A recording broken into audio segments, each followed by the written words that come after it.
welcome back to Mystic Matters. We have the Greater Mystic Chamber of Commerce. Good evening, Kristin. Good evening, Susette. Can I just talk a little bit about our intro? Because when it shows the wine in the summertime when it's really hot like it has been these last few days, that's all I can think of. I know, right? I mean, that's really all I can think of. But it's not only wine, but it's a picturesque mystic in our intro. It's just wonderful because we've just had, so far, just a great summer. And it's busy, too. It's busy at the Welcome Center. It's fantastic. Yeah, and that helps because what happens is my dad was in marketing and he marketed for a ski company. Yeah. So what he would do is you could tell, like, the way that the snow fell, people would start to think about skiing. Yeah. So he'd be ready for that. He'd like look at the forecast and then in the morning it'd be like, 6 a.m. people are going to start thinking about skiing if it's snowing. Yeah. So that's what happens here is if it's a beautiful day, you want to get in the car, you want to drive to the shore. But the energy is really good too. You know, when the weather's nice and our businesses are doing well, our restaurants are doing well, people are happy. Yes. You know, we're happy to have all the visitors. I did stop in the chamber and I saw you and Lauren. I wanted to say goodbye to Lauren before she exited on maternity leave.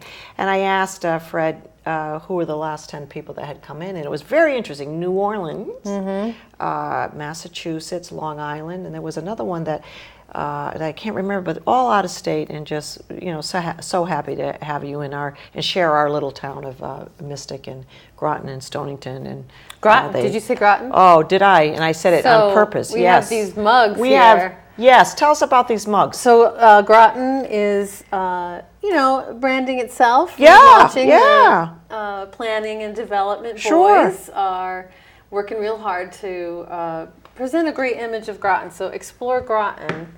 I like that. I love that. Explore more. Explore more. Groton is their website, and it just shows how beautiful it really is. We think of Groton a lot as industry and sub-base and all that, and electric boat. Yes, and God bless that because that's what makes our region viable. Absolutely. You know. Yeah. But there are so many beautiful places to live and work and play in Groton, so.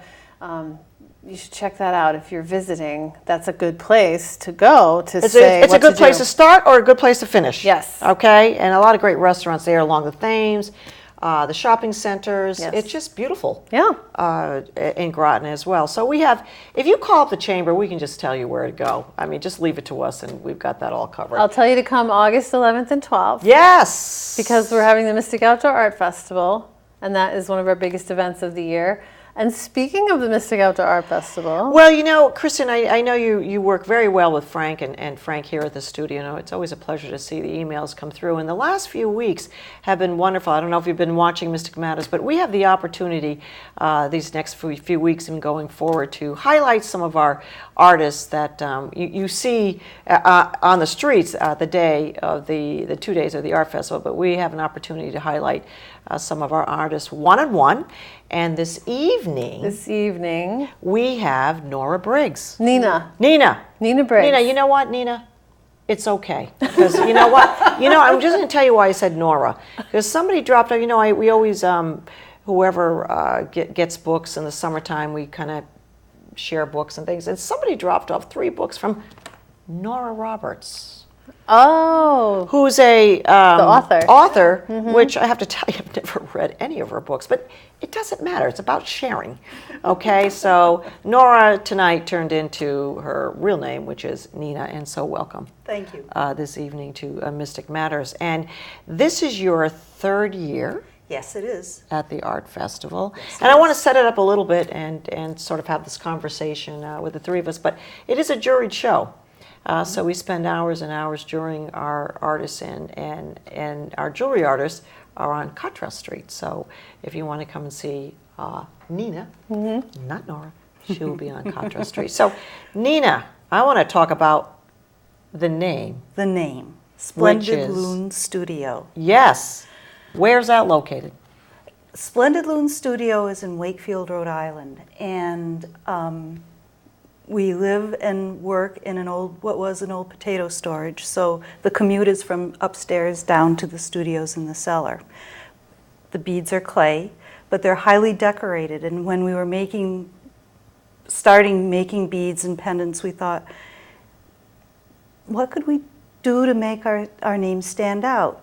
And long ago, one of us had read an Indian legend about how the bird, the loon, got its necklace. And the story goes that in a cold northern lake, all the stars fell out of the sky and into the lake, and God asked the loon, who was the only bird who could fly so high and swim so low, to pick the stars up and put them back in the sky, which the loon did. And as a reward, the loon got the necklace it wears to this day. That's a beautiful story. It is a beautiful story. So that's where you got... We decided it's a splendid loon, and so why wouldn't we be splendid loons? That's great. Now, when you were first submitting your jewelry for the Mystic Outdoor Art Festival, were you nervous, or have you been doing this a long time? So, well, I'm always nervous about getting into a show, good shows, of course. But no, I've been making porcelain jewelry off and on, well, for the most part, for about the last 40 years. oh goodness, that's a long time. I did take a little 40 years. a little time off to get a degree in entomology, but and I only say that because I signed the back of every piece with a dragonfly, which is what my field of study was when I was working as a field biologist. Neat. That's fantastic. So we're going to talk a little bit about your jewelry, and then we'll get back to how you started and what inspires you and some of your passion. But Frank, if you can just roll the first set, because I'd like Nita to tell us a little bit, like this piece right here, a little bit about this piece. All of my pieces are one of a kind. So the base of this piece is porcelain. It's a hollow porcelain pendant that I make in press molds. And then it's painted with the color and glazed and lustered. So it's a completely finished piece. Then the silver that's on it is sculpted directly on the finished porcelain piece because the silver itself is a clay. It's fired, the binders burn out of the silver, it's polished, and there I have porcelain and fine silver on a single piece of jewelry. So you're manipulating the silver after you put it on there? Well, the silver comes in clay, and it comes in a little syringe. So so the wee little squiggly lines come out of a syringe, but the flowers themselves and some of the coils, I do those with my hands. Oh, okay. Wow. And so is there a particular inspiration with this piece, or it's just the way it came out? It's a little bit of both. The silver clay can be very finicky. It dries quickly, so that sometimes lines don't go quite the way I had planned, but that's one of the beauties of it, because then you have to work with what you've got, and sometimes those things are better than what you originally planned for. I think it's perfect. We have another piece. Oh, this is beautiful. I like that. I love the colors. Yeah, this piece only has the silver as a bezel around the edge. The piece itself is not hollow. I make it in a slab, but the lines and the tree-like look to that are porcelain, actually, that I extruded out of a little extruder like a garlic press and laid in the mold, and then I laid the porcelain on top of those lines. And when it came out, you have the porcelain embellishment. Then it was glazed. I use underglazes, which are a lot like watercolors, and they're underglazes. They're under the clear glaze, and then they're clear glazed, and then it's lustered on top. And with the silver are on the outside. Well, it's all lustered, and then I put the silver on it, and the silver will oxidize the luster a bit, so that I get variations in the color of the luster. So I'm never quite sure what the background's, what it's going to do. It's like a surprise, Kristin. It is, and when you say you're working with porcelain, so I always forget that porcelain is like clay, right? It is clay, like your sink. Like my sink, which is a porcelain. Well, many people have it. It's a lot of, right. is porcelain. So start to finish, for instance, with this piece right here, start to finish, what would be your timeline? Or do you go back to it? I go back. I rework things many times. And because of the nature of both the silver and the porcelain clays, I set up a system. I make maybe 10 molds, press molds at one time, because the clay will release from the mold so that I can then put them together when they're hollow, or with this one, it releases and then it needs to be sanded and cleaned, right. and then worked. So it's hard to say. I would say 2-week runs for maybe 20 pieces. Yeah. Okay. Now, are you doing this not just for shows? You also have the studio. People come to our studio, yes. Okay. And I show my work at the Providence Art Club, where I'm an artist member, and I'm also an associate member at the Artists Cooperative Gallery in Westerly. Great place. Let's roll with the next one. Oh, very pretty. Here again, it's the same. This is again another little hollow piece. It's bezel. It's the color on that is actually the underglaze, and then the luster is just a clear luster that gives it the opalescence. And the beading, Nina? The beads on that are amethyst. Okay. Yeah. 2mm amethyst beads, and once again, it's the same process of molding the silver on top of the finished porcelain piece. Okay. Frank, why don't you roll all through them? And, okay, so that's different. Yeah, that one, you said about reworking. Yeah. That one started out looking completely different, and I actually had it strung, and I looked at it and thought, it's awfully pale. Right. So I undid it, and I added more overglazes to outline and define the porcelain embellishments a bit more. And I've been working in this style a lot more because I found this to be so satisfying. Wow. Yeah.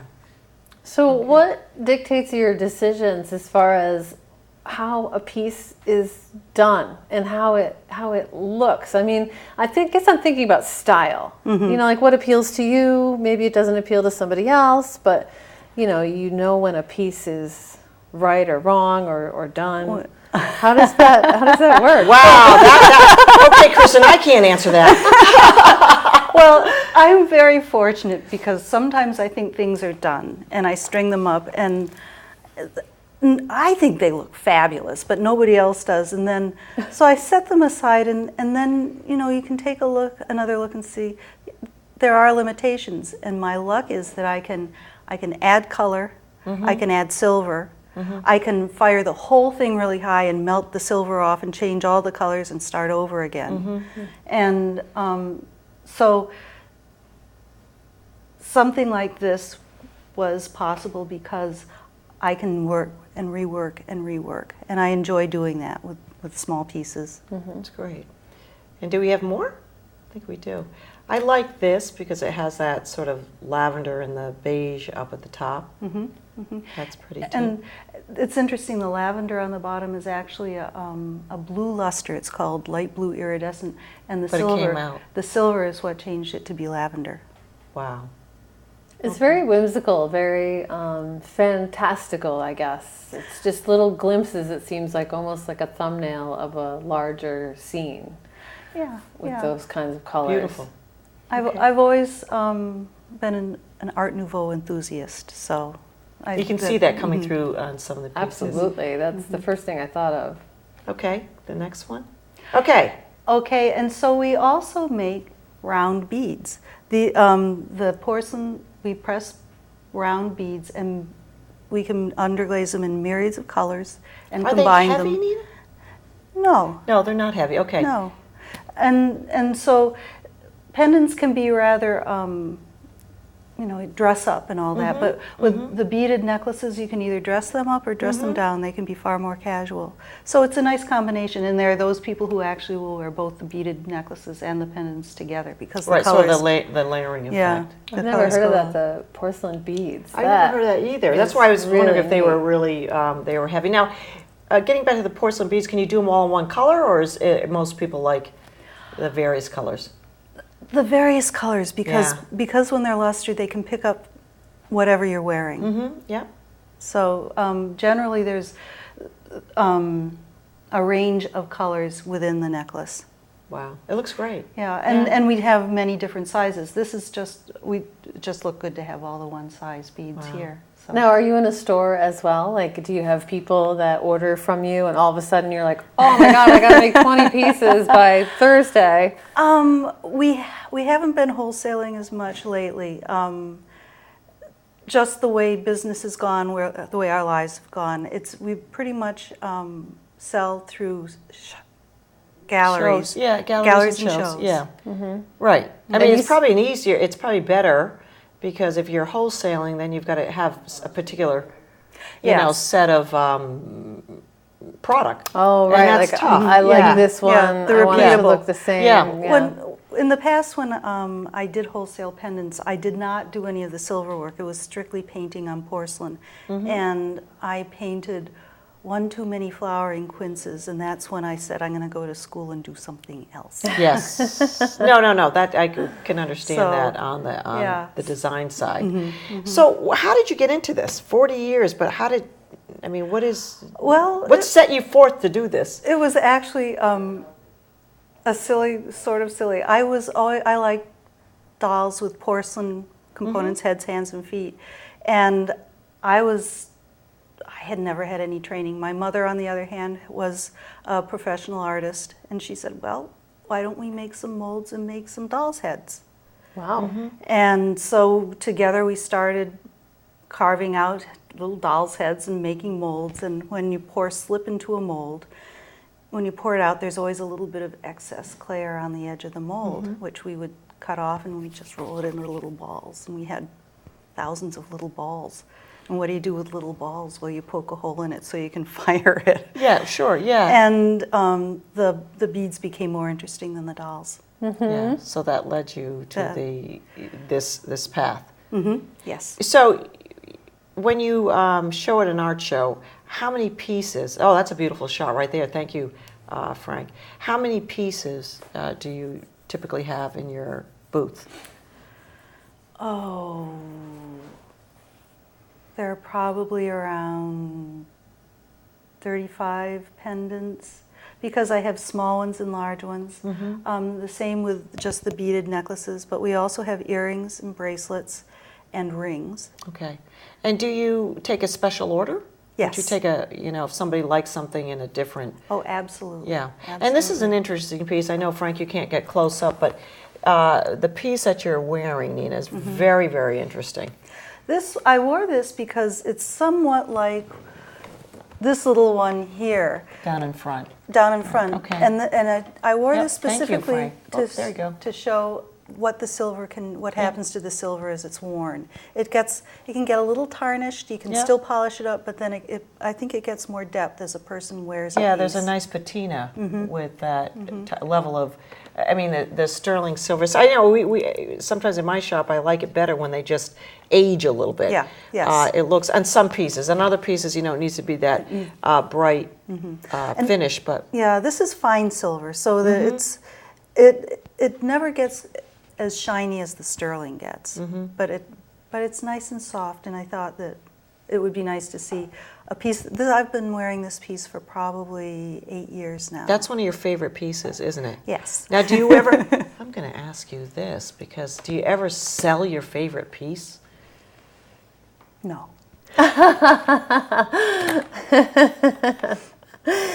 Now, Nina, you do shows all over the place. Yes. I'm wondering what, a lot of people have stories usually when they meet certain people, or somebody discovers your jewelry and says, I have had this image in my head for so long. Do you have any stories like that of people that have had meaningful moments in your booth? Mostly the meaningful moments in the booth come from, it's kind of silly, but every piece is signed on the back with a little dragonfly. And people have a very warm feeling about dragonflies. Sometimes it's memories of loved ones who have died. Other times it's just summers, or just being fascinated with the insect. And that's... flowers, the tree of life. I hear a lot of the same comments, but it's been the dragonfly. I think it's relatable. Yeah. Right. Yes. For whatever reason, whatever that dragonfly means to you. That's what I think. If I see a dragonfly out in the gardens, it'll mean something totally different than, let's say, what my husband thinks it means, and or it brings you back to a special place. And I always think, oh, that dragonfly's back every year. My husband says, That can't be true. right? The progeny. Absolutely can't be true. But he would say, okay, so you have a relationship with this particular dragonfly. I mean, it's just because it's a happy thing. I mean, I think it just brings out the peacefulness and the happiness in people. I mean, I just think it's the same dragonfly, which we know it couldn't be. But one year, a few years back, we were at a show outside at Lincoln Center in New York City, and I was still working as a field biologist, and I had just caught my first great blue skimmer, which is a beautiful, bright blue, big dragonfly. And there we were at Lincoln Center, and what should come up and land on the display but I'm sorry, I always have a problem with the common names. It's Lobelula vibrans, but I would have a comment with that. Like Nora and Nina? Yeah, Nora and Nina. I hope you didn't want me to say that 3 times. So it was the great blue skimmer. Wow. And it was magic. I So felt it just magic. It just appeared? It appeared. Well, they breed in Central Park, but it was the first time I had ever seen one there, and to have it And land it came on to our, see you? I think so. Okay, see, this is what I said. Okay, if hubby's going to watch this segment, you see, I'm not the only one. I'm just telling you, we have this thing with the dragonflies. But I just think that's just something that just makes you feel good. Oh, So absolutely. do you have customers coming to see you all the time do they follow you? Yes. Okay, so you'll have customers that relate you to this particular art show. Yes, indeed. Yep. And actually, since Rhode Island is so close to Mystic, and we do a number of shows in the area, I see people. There's there's Hop Arts in Richmond, in Hopkinton, Rhode Island in the fall. I've seen people in Guilford that I've seen at Mystic. I've seen people from Mystic and back and forth. And even there was the Providence show last winter at the Civic Center. There were people who come to the Mystic show. Yeah, it's people who like shows go to shows. Right. And so your customers come and they buy this, let's say this particular piece, and next time, do they want the earrings or the cuff or? Sometimes, yeah. Sometimes they'll get the earrings right then and there. Right, because it's sort of the match on, And do you typically match up, Nina? As best I can. Okay, because it's just really kind of what comes out, right?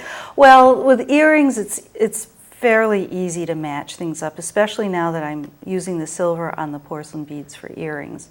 I can match pendants, but as far as like with the strands of beads, I just use the colors from those strands of beads to make earrings. Okay, all right. So that you can go with the greens or the pinks or the roses or whatever. I like the strands. Yeah, I like the strands too. They really got me all excited. And if you look in these earrings, like she was saying, you can see them closer. And I love the unevenness of them. I know it's going to be hard. Right? They're so glossy. Yeah, that's the luster. Okay, that's the luster that comes out of it. This is the little porcelain, a porcelain bead. We make that, and with these, they're all the findings are all sterling, and they're seed pearls on either side on too. either side, right? But I mean, just the luster. These are not just when you. I think it shows up in the camera, but they're not those dull-looking beads. they actually. And that's part of the process, right? Mm-hmm. Absolutely. Okay. Absolutely. No, you say we. Are you talking about Splendid Loon Studios, or do you have an accomplice? Well, on the police side, please, Kristin, we don't use accomplice. Okay. All right, that just, I don't know about you, but that just got my attention. And Nina, if you have an accomplice, I wouldn't be saying it on this show, okay? But anyways, I guess the we. Someone that's with you in this journey. The we is that when we started out, I was in business with my mother. Okay. And over the years, we've both gotten older. Yeah. So one of us does more of the work than the other one does now, but we are both still involved in the business. So and I can't divorce myself. I mean, it's been a process with the two of us for all that time, even when I was not working full time as a bead maker. Right. So it's very difficult for me to say I do this and I do that, right? But it's a partnership. Because Barbara still is involved. Yeah. So do people know her as sort of? Do they know her more than they know you, or is it sort of a Does she come to the shows with you, I guess? And did she She help you does. out? She does. Okay. Yep. Actually, she's known far and wide at the Virtu show. Oh, People love to okay. go see Barbara, and she's just wonderful. Does she have a different style than you? She mostly works on the solid color beads. She was a textile designer and Okay. a colorist. That's why I was saying she uses all the different colors with the of beads within a necklace, because that was her forte, Okay. being a colorist. Well, she has to have something of her own, and something that she can say, well, that one's mine, okay? Just so you know, They're old things. When I was also doing more beaded things, and it's like, is that yours or is it mine? Yes. Well, and you notice as we get older, we take more possession of it's almost like, oh, I'm at this stage in my life, I got to tell people that this is mine. But it's interesting when I ask you the question, do you sell some of your favorite things? It was only twice that I had the opportunity to design something with my husband, and I put it out there because he's an artist, and sometimes that doesn't go with sort of the business minded person that I am, and we designed it together, and the more I looked, I didn't like it when it came out, but the more I looked and the more that people were commenting on it in the case, the more I was like, this is a one of a kind. You think I want You can't have that. You can't. But it was even funny. Some would say, "How much is that piece?" And I remember even telling somebody that it was $500 more.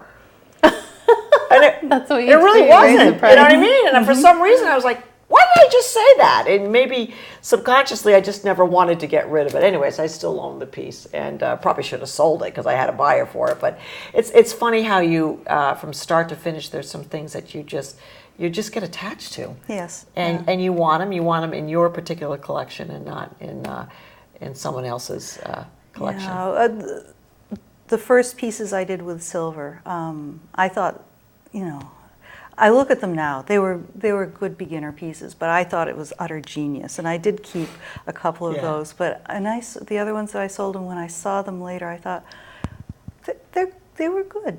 But you got they're better. They're not near what I can do now. I agree. Some of the pieces that come out from our store, you look at them 20-something years ago, and some people are trading in, and I'm like, wow, I'd trade that in too. But it's interesting. Well, Nina, thank you so much for being on the show. Well, thank you both. It's been a pleasure. Well, it's been our pleasure too. You've got some great products, and Nina is going to be on Cottrell Street. You probably don't even remember the number that you're on. Do you, with booth number?